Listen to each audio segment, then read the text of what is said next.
Good morning students. आज हम लोग solution of system of linear equations matrix का सबसे इम्पॉर्टेंट टॉपिक और 12th में एक क्वेश्चन लॉन्ग क्वेश्चन इससे पूछता है 6 मार्क्स का। बहुत ही इम्पॉर्टेंट टॉपिक है, तो हम लोग इस पर जरा केयर करेंगे। Solution of system of linear equation in 2 और 3 variables using inverse of A matrix. क्या कह रहा है?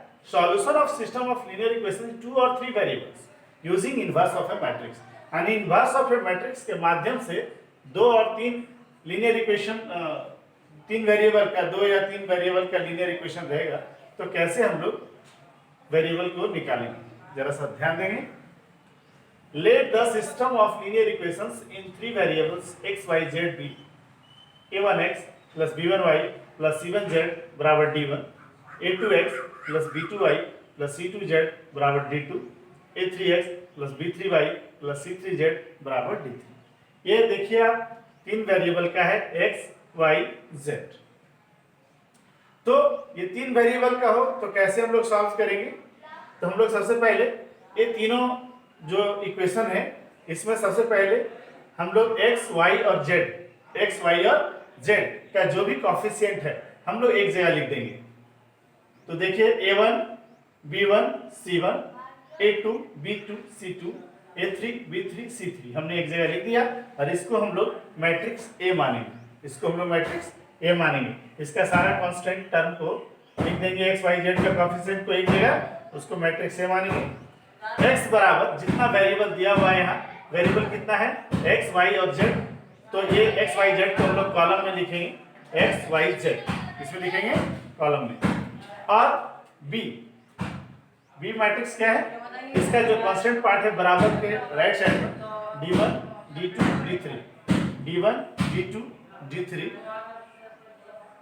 इसको एक जगह b मान लिए।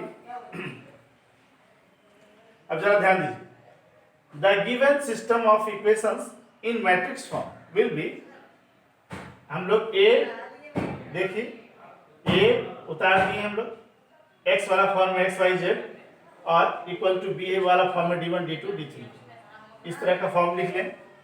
आगे अब जरा ध्यान देंगे तो इसका वैल्यू क्या है सर? A, इसका वैल्यू क्या है सर? x, इसका वैल्यू क्या है? B, that is ax equals to b, ax equals to b। अब आगे हम लोग क्या करेंगे इसको सॉल्व करने के लिए, चूंकि inverse of A matrix method से हम लोग को निकालना है, तो इनवर्स मैट्रिक्स तब निकलता है जब डिटरमिनेंट ए का वैल्यू निकालना पड़ेगा। डिटरमिनेंट ए का वैल्यू यदि 0 आया तो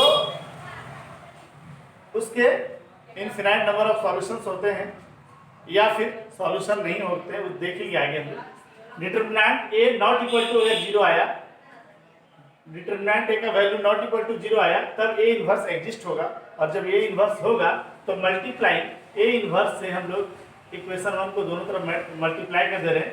ए इनवर्स ax बराबर ए इनवर्स b। अब ए इनवर्स और ए को एक साथ लिखिए, x बराबर ए इनवर्स b हो गया।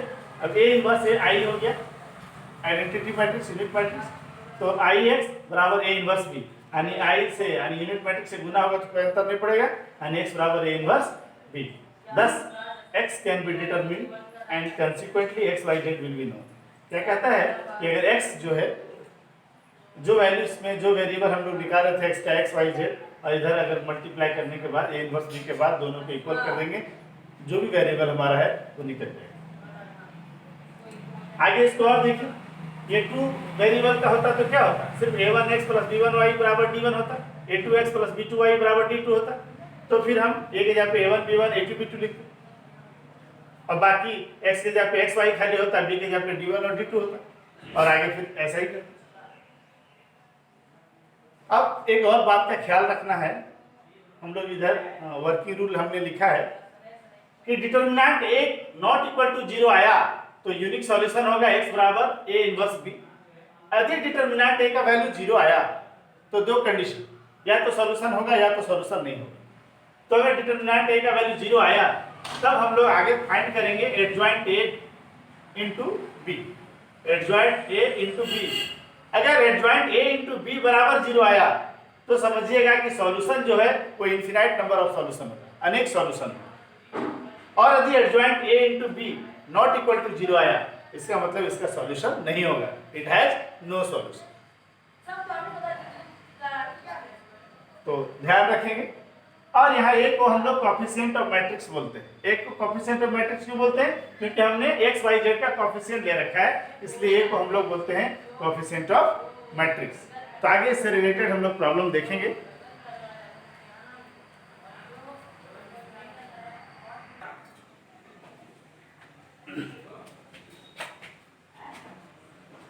एक क्वेश्चन देखते हैं कि solve the following system of equation by matrix method. तो ये दो ठो इक्वेशन दिया हुआ है। System of equation x minus 2y minus 4 equal to 0, minus 3x plus 5y plus 7 equals to 0। ये दो इक्वेशन दिया हुआ है और हम लोग को मैट्रिक्स मेथड से इसको सॉल्व करना है।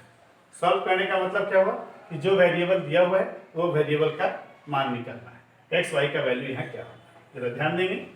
Given system of equations is, equation देखिए ध्यान से, x minus 2y minus 4 equals to 0। यहाँ पर लेफ्ट हैंड साइड में हम लोग को सिर्फ वेरिएबल रखना है, बाकी जो भी कांस्टेंट है हमको राइट साइड में रख देना है। तो x minus 2y equals to 4 उधर ले गए तो x minus 2y equals to 4 हो जाएगा, 4 उधर ले गए राइट साइड में। आगे माइनस 3x प्लस 5y बराबर 7 को उधर ले माइनस 7 हो जाएगा। यानी इक्वेशन मेरा क्या होगा, x minus 2y equals to 4 minus 3x plus 5y equals to minus 7। अब हम लोग को मैट्रिक्स मेथड में, मैट्रिक्स मेथड का इक्वेशन क्या होता है, ax इक्वल्स टू b होता है। तो हम लोग को चाहिए ax और b, तो ax इक्वल्स टू b चाहिए। तो a क्या होता है, कोएफिशिएंट ऑफ मैट्रिक्स a कहलाता है। यानी लेफ्ट हैंड साइड में x y जो वेरिएबल आपका है उसका जो जो कोएफिशिएंट है उसको आपको लिख देना है। तो ध्यान दीजिए, पहला इक्वेशन का है 1, x का कोएफिशिएंट 1, y का माइनस 2, तो 1 माइनस 2 एक हो जाएगा। दूसरा इक्वेशन है माइनस 3 5, तो माइनस 3 5 यहाँ लिख दिए। इस तरह से और रहता है तो और लिखते हैं। यानी डिटरमिनेंट a का वैल्यू क्या आ जाएगा, x का कोएफिशिएंट 1, पहला इक्वेशन का 1 है और माइनस 2 है, तो 1 माइनस 2 हो गया। और दूसरा इक्वेशन माइनस 3 और 5 है, माइनस 3 और 5, यानी ये हो गया मैट्रिक्स A। x कौन है, जो वेरिएबल है, वेरिएबल यहाँ कौन है, x और y, और इसको हम लोग कॉलम में लिखेंगे x y। आगे b क्या है, b में लिखाएगा कांस्टेंट d1 d2 d3। तो d1 कौन है इसका, पहला इक्वेशन a1x प्लस b1y बराबर यहाँ d1 है तो 4, और इसका है a2x प्लस b2y बराबर d2 है तो यहाँ माइनस 7, यानी ये कांस्टेंट टर्म 4 माइनस 7 जो है ये इक्वेशन b में लिखा है। अब चूंकि देख लीजिए मैट्रिक्स इक्वेशन क्या हुआ, ax बराबर b। अब जरा ध्यान देंगे, हम लोग को निकालना है ये इक्वेशन इनवर्स ऑफ मैट्रिक्स के माध्यम से, जिसके कारण हम लोग को सबसे पहले डिसीजन लेना होगा कि डिटरमिनेंट के जो कोएफिशिएंट है वो क्या है। तो coefficient of matrix determinant A है, तो डिटरमिनेंट ए का वैल्यू निकालिए। डिटरमिनेंट ए का वैल्यू निकालेंगे तो 1 इंटू 5 माइनस 3 इंटू माइनस 2 होगा। देखिए तो ये हो जाएगा 5 माइनस 6, यानी माइनस 1 आया, नॉट इक्वल टू 0। जब माइनस 1 नॉट इक्वल टू 0 है यानी डिटरमिनेंट ए का वैल्यू 0 नहीं है, इसका मतलब ए इनवर्स इसका होगा। तो A is a non singular matrix, A inverse will be exist, A inverse इसका होगा। तो यूनिक सॉल्यूशन क्या होगा, पहले ही बता चुके हम, x बराबर होगा ए इनवर्स बी। x बराबर क्या होगा, ए इनवर्स बी। तो आगे देखिए ए इनवर्स कैसे निकालेंगे, ए इनवर्स निकालेंगे एडजॉइंट ए बटा डिटरमिनेंट ए। ए इनवर्स बराबर क्या होता है, एडजॉइंट ए बटा डिटरमिनेंट ए।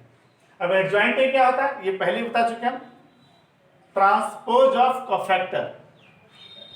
तो ए मैट्रिक्स के सारे एलिमेंट का कोफैक्टर का ट्रांसपोज कर देंगे। हम लोग पहले ऑलरेडी यहाँ ट्रांसपोज करके लिखे, क्यों, एक स्टेप मेरा कम हो जाएगा। रो को हमने पहले ही कॉलम बना दिया है, a11 a12 और a21 a22, ये ट्रांसपोज किया हुआ मैट्रिक्स है, कोई दिक्कत नहीं है, एक स्टेप मेरा कम हो गया इससे। और डिटरमिनेंट है, अब हम लोग कोफैक्टर इसका वैल्यू निकालेंगे a11 a21 a12 a22 का। तो देखिए कोफैक्टर a11, अब इसमें एक चीज ध्यान रखेंगे, जो भी प्लेस वैल्यू आप लिखेंगे अगर इवन तुरंत जोड़ ले आप इवन आएगा तो प्लस से गुना करेंगे और ओड आएगा तो माइनस से गुना करेंगे। ध्यान दीजिए यहाँ A11 लिखे हैं तो 1 1 कितना हो गया 2, तो प्लस से गुना करेंगे प्लस, A12 किससे गुना करेंगे माइनस से, ये 2 1 2 1 3 हो गया, ये हो गया माइनस से गुना, और ये 2 2 कितना हो गया 4, ये हो गया प्लस से गुना। अब ध्यान दीजिएगा A11 किसका, ए का ना, ए का ध्यान दीजिए।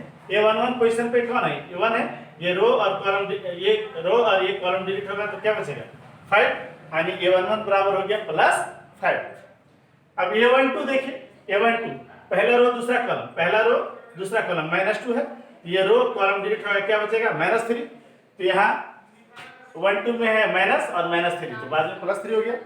आगे A21 दूसरा रो पहला कॉलम, दूसरा रो पहला कॉलम कौन है, दूसरा रो पहला कॉलम, तो ये पूरा डिलीट हो जाएगा, क्या बचेगा -2 यहाँ लिखिए। और यहाँ पर चूंकि 2 1 था तो ओड नंबर माइनस से गुना माइनस माइनस +2। अब 2 2 कौन है 5, तो ये 2 2 है, तो ये रो और कॉलम डिलीट हो जाएगा, क्या बचेगा 1। ये 2 2 इवन नंबर दोनों जोड़ेंगे तो 2 2 4, तो 2 2 4 तो प्लस से गुना होगा, बाकी 2 2 में कितना है सर 1 आया, तो +1 हो गया। अब आगे हम लोग चूंकि कोफैक्टर हम लोग निकाल चुके हैं तो हम लोग A इनवर्स निकाल लेते हैं। A इनवर्स में हम लोग का क्या होगा, A11 A21 A12 A22 का मान बैठा दीजिए। A11 का वैल्यू है 5, A12 का वैल्यू है 3, A21 का वैल्यू है 2 और A22 का वैल्यू है 1, तो हमने लिख दिया। बाकी डिटर्मिनेंट का वैल्यू -1 है, यहाँ -1 बैठा। अब देखिए ये -1 से चाहेंगे हम लोग तो इसको अंदर भी डाल सकते हैं। अगर ये -1 से भागा होगा सारा एलिमेंट तो ये हो जाएगा -5 -2 -3 -1 -5 -2 -3 -1। अब A इनवर्स मेरा निकल गया। आगे सॉल्यूशन क्या होता है, यूनिक सॉल्यूशन x बराबर A इनवर्स b, x बराबर A इनवर्स b। अब A इनवर्स का वैल्यू क्या है -5 -2 -3 -1, -5 -2 -3 -1, और b का वैल्यू क्या है मेरा, b का वैल्यू है 4, कॉलम में 4 और -7 यहाँ पर डाल दीजिए। अब आराम से देखते हैं ये गुना में आ गया।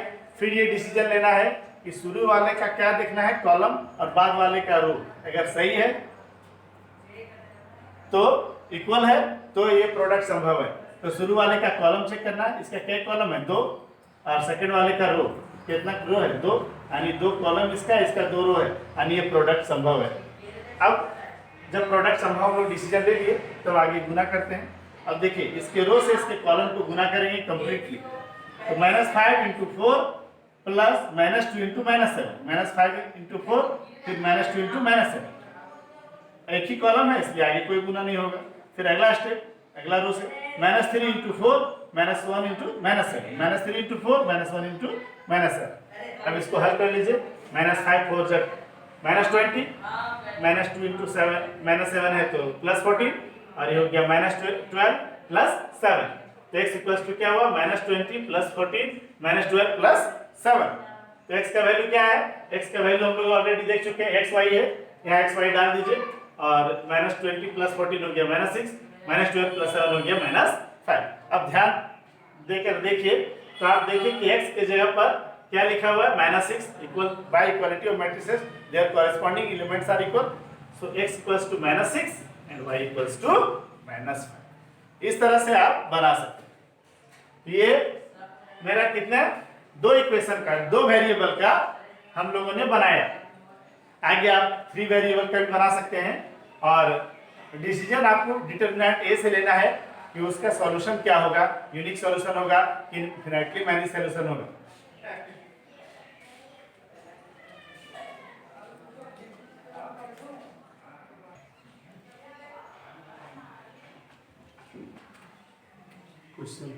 क्वेश्चन देखिए, solve the following system of equations bye matrix method. 3 system of equation, 3 equation, x + y + z = 3, x - 2y + 3z = 2, 2x - y + z = 2। ध्यान दीजिएगा, given system of equation is matrix, the given system of equation in matrix form,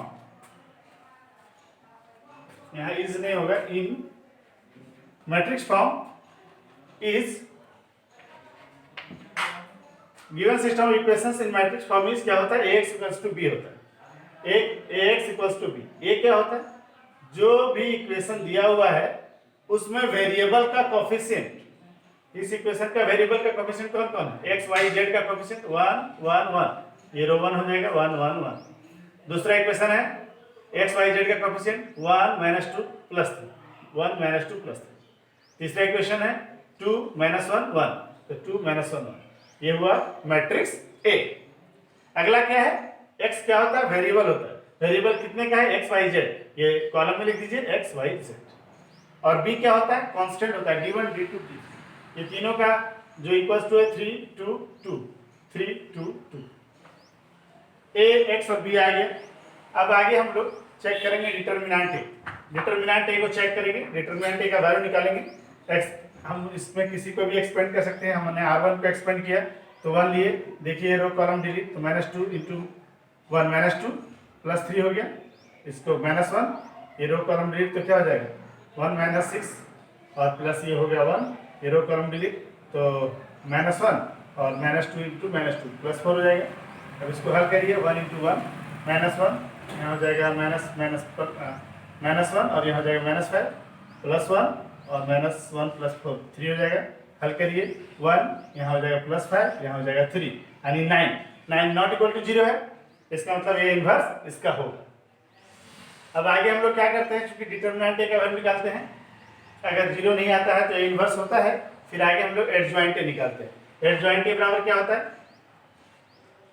हम लोग transpose of cofactor of, तो हम लोग पहले से adjoint में हमने सिखाया आपको कि आप पहले से ही रो को कॉलम में बदल देंगे, तो ट्रांसपोज कर देंगे तो आपका एक ही बार लिखना पड़ेगा आपको। तो हमने देखिए कॉलम रो 1 को a11 a12 a13 को हमने कॉलम में बैठा दिया, a11 a12 a13 कॉलम में कर दिया, यानी ट्रांसपोज करके लिख रहे हैं। दूसरा रो a21 a22 a23 को कॉलम 2 बना दे रहे हैं, और तीसरा रो a31 a32 a33 को कॉलम 3 बना दे रहे हैं, ये डायरेक्ट ट्रांसपोज कर दिया हमने। अब आगे देखिए ये कोफैक्टर आप निकाल लीजिए। कोफैक्टर निकालने से, चूंकि हम कोफैक्टर डायरेक्ट हम यहाँ से निकाल रहे हैं, प्रत्येक का निकालेंगे तो वीडियो थोड़ा लंबा हो जाता है, ऐसे पहले ही हमने कोफैक्टर पर बहुत सारा वीडियो बना रखा है और क्वेश्चन भी बहुत डिटेल्स पढ़ाए हैं। a11 ध्यान दीजिए, 1 1 मतलब प्लस से गुना होगा, प्लस इवन नंबर a11 देखिए ध्यान से, पहला रो पहला कॉलम, इसको रो डिलीट करिए तो -2 और ये माइनस माइनस +3 हो जाएगा, तो -2 + 3 1, यहाँ देखिए हमने 1 बैठा दिया। a12 देखिए, पहला रो दूसरा कॉलम, पहला रो दूसरा कॉलम, इसको रो और कॉलम डिलीट करिए तो क्या होगा 1 - 6 यानी -5, और चूंकि 1 2 ओड नंबर है तो माइनस से गुना होगा, तो -5 × -1 यानी +5।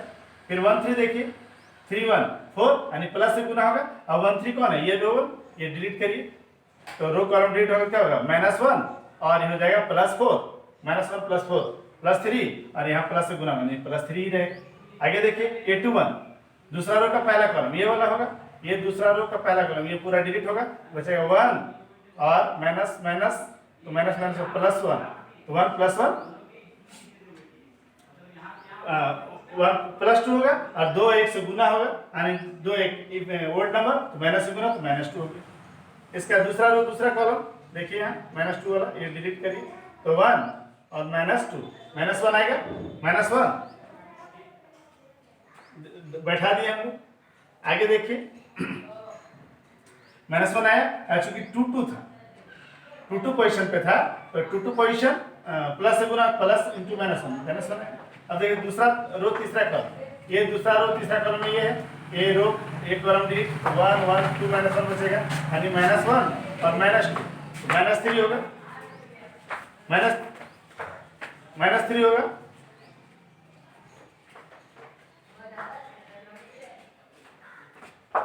अब यहाँ बैठा दीजिए, ये पूरा कोफैक्टर हम लोग निकाल लेंगे, a11 a12 a13 लिख दिए 1 5 3, a21 a22 a23 निकाल लिए, -2 -1 3, इस तरह से a31 a32 a33 का कोफैक्टर निकाल के हम लोगों ने इसमें बैठा दिया, तो 1 -2 5 5 -1 -2 3 3 -3 है। अब ये जो एडजॉइंट आपने निकाला है, अब इसी का ए इनवर्स निकालना पड़ेगा। ए इनवर्स बराबर क्या होता है, एडजॉइंट ए बटा डिटर्मिनेंट है, तो एडजॉइंट ए बटा डिटर्मिनेंट, एडजॉइंट ए क्या है, यही कोफैक्टर जो आपने निकाला है ट्रांसपोज करके, वो आपने जो लिखा है इसको बैठा दीजिए आप, तो 1 माइनस 2 5, 5 माइनस 1 माइनस 2 और 3 3 माइनस 3। डिटर्मिनेंट का वैल्यू 9 है तो 1/9 और ये। अब जरा ध्यान दीजिए x बराबर क्या होता है a इनवर्स b। सॉल्यूशन आ गया तो 1/9 और ये मैट्रिक्स b का वैल्यू क्या है 3 2 2 3 2 2 हमने लिख दिया। अब जरा ध्यान दीजिए 1/9। अब ये रो से कॉलम गुना होगा, चूंकि ये पहले ये डिसीजन देख लीजिए कि क्या ये गुना संभव है कि नहीं। तो देखिएगा फर्स्ट का रो कॉलम दिखाया जाता है और बाद वाले का रो। तो इसका कॉलम कितना 1 2 3 3 कॉलम है और इसका रो कितना है 3। तो 3 कॉलम 3 रो, 3 कॉलम 3 रो है, यानी प्रोडक्ट संभव है। इसका मतलब कि अब इसको कंप्लीट करेंगे गुना, इसके रो से इसके कॉलम को कंप्लीट करिए, चूंकि एक रो इधर है इधर एक कॉलम है, एक ही बार में संभव हो जाएगा। तो 1 into 3 minus 2 into 2 plus 5 into 2। फिर आगे सेकेंड रो से 5 into 3 minus 1 into 2 minus 2 into 2।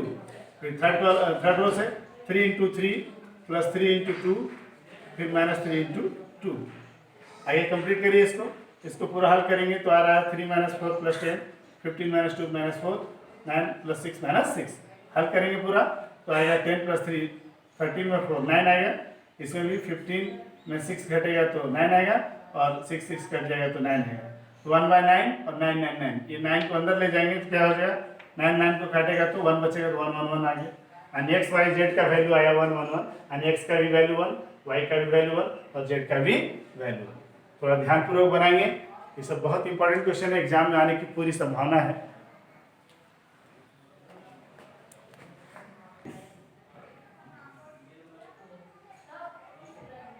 एक और क्वेश्चन है, examine the consistency of the following system equations. Consistency means होता है कि जिस भी मैट्रिक्स इक्वेशन का हल होता है तो अगर सॉल्यूशन उसका होगा तो वो कंसिस्टेंट है, अगर उसका सॉल्यूशन नहीं होगा तो वो इनकंसिस्टेंट है।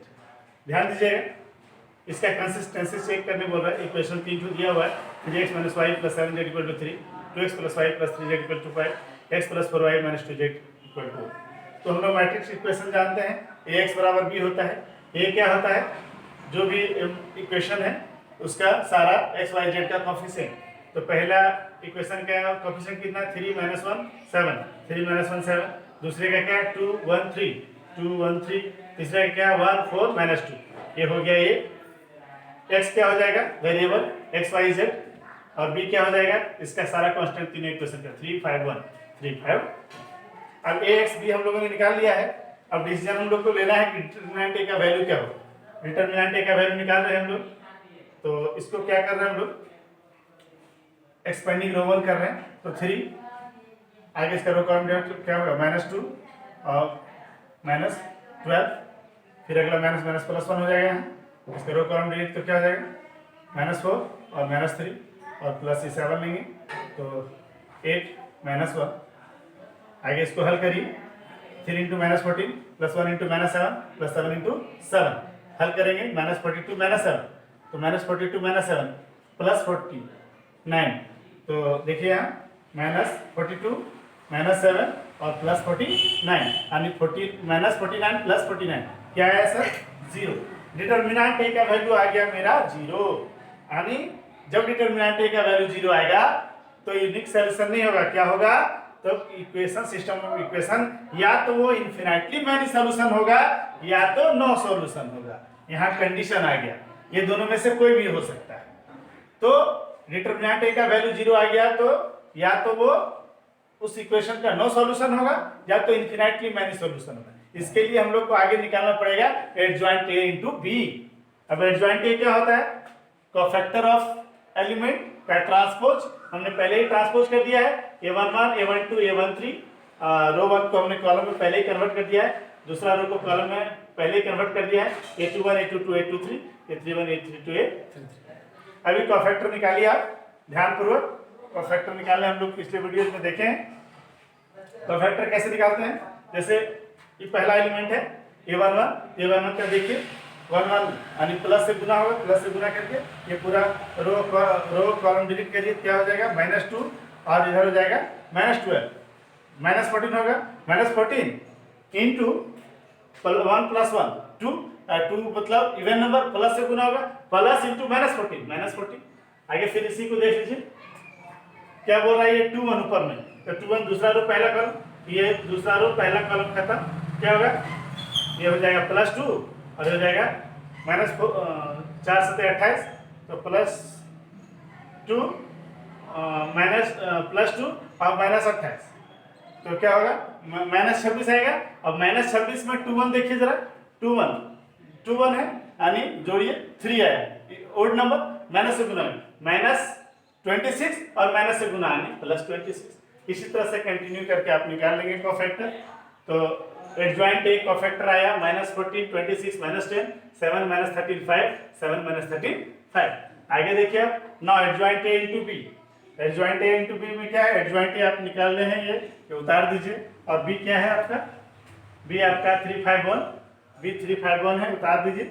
अब एडजॉइंट ए इनटू बी करिए गुना। अब ये गुना संभव है कि नहीं, इसको चेक करने के लिए क्या करेंगे, शुरू वाले का रो और बाद वाले, शुरू वाले का कॉलम और बाद वाले का रो चेक करते हैं। इसका कॉलम कितना है 3, रो कितना है इसका 3, यानी गुना संभव है। जब गुना संभव है इसको हल करिए, तो -14 × 3 -42 + 26 × 5 130 और -10 × 1 -10 हो जाएगा। फिर इसी तरह से 7 × 3 21 आ जाएगा, -13 × 5 -65 आ जाएगा, 5 × 1 +5 आ जाएगा। फिर इसी का R3 के करिए, 7 × 3 फिर -13 × 5 फिर +5 × 1, यानी हल कर दीजिए। इसको हल करेंगे तो आता है 78, इसको हल करेंगे तो -39 और इसको हल करेंगे तो -39। अब जरा ध्यान देंगे, एडजॉइंट ए इनटू बी क्या आया सर, नॉट इक्वल टू 0 आया। क्या आया, नॉट इक्वल टू 0। मैंने आपको पहले ही बता दिया था कि अगर डिटर्मिनेंट ए का वैल्यू 0 आया तो उसका इन्फिनिटली मैनी सॉल्यूशन होगा या नो सॉल्यूशन होगा। उसके बाद चेक करेंगे एडजॉइंट ए इनटू बी, यदि वो 0 आया तो इन्फिनिटली मैनी सॉल्यूशन, वो 0 नहीं आया तो नो सॉल्यूशन। अब देखिए ध्यान से, एडजॉइंट ए इनटू बी क्या आया, नॉट इक्वल टू 0, यानी इसका सॉल्यूशन नहीं होगा। Hence given system of equations is inconsistent, that it has no solution.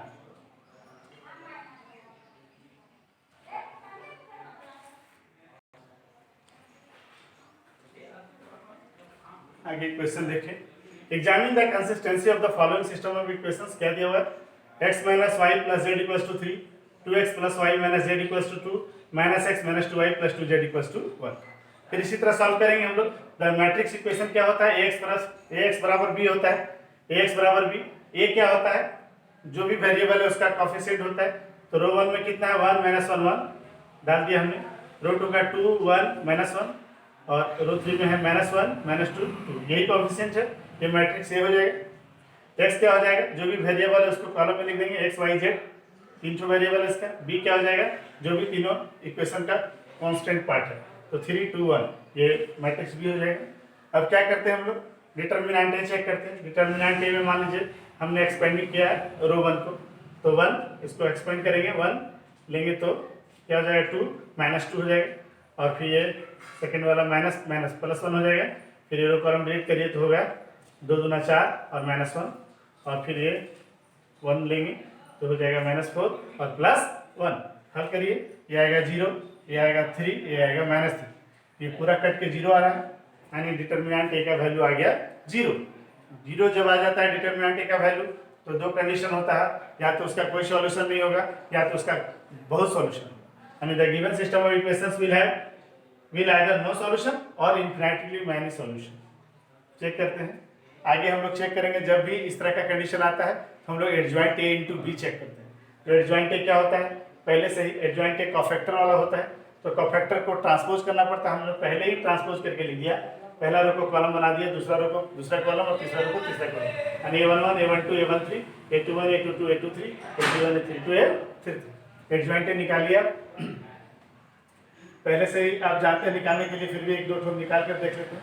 A11 मतलब प्लस से गुना होगा।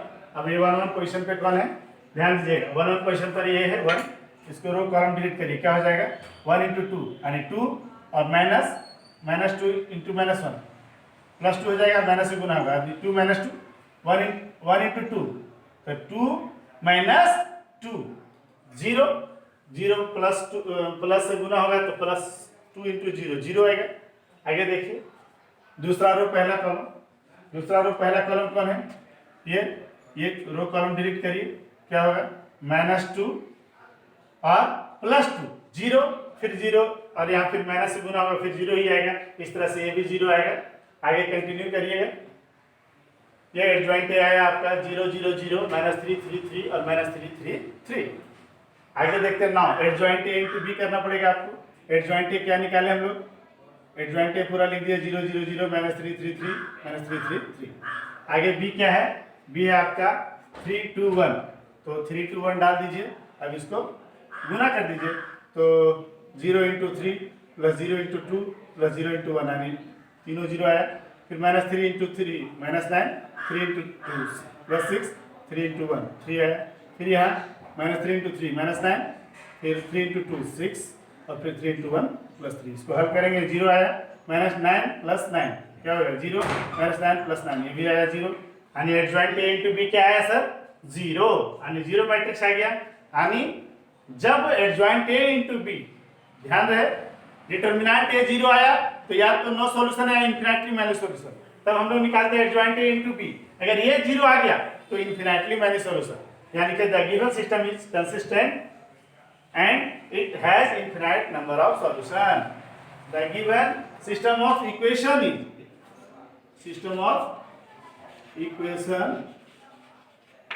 is consistent and it has infinite number of solution. Consistent का मतलब होता है सॉल्यूशन होता है और इनकंसिस्टेंट का मतलब होता है सॉल्यूशन नहीं होता है। हम लोग को यही चेक करना था, एग्जामिन द कंसिस्टेंसी। तो हम लोग क्या देखे कि बहुत सॉल्यूशन होगा, इन्फिनिटी नंबर ऑफ सॉल्यूशन होगा, मतलब ये equation system of equation consistent हो। तो देख लीजिए और इस वीडियो को आप बार बार देखें। 4 तरह का सवाल हमने बनाया है। एक 2 वेरिएबल का क्वेश्चन हमने इसमें बनाया है, 3 वेरिएबल का क्वेश्चन जो यूनिक सॉल्यूशन है वो बनाया है, फिर हम लोगों ने नो सॉल्यूशन भी बना लिया और इन्फिनिटली मैनी सॉल्यूशन भी बराबर। इसको प्रैक्टिस करें, देखें क्वेश्चन, और ये 6 नंबर का श्योर क्वेश्चन एक आता है, बनाएं इसको। धन्यवाद।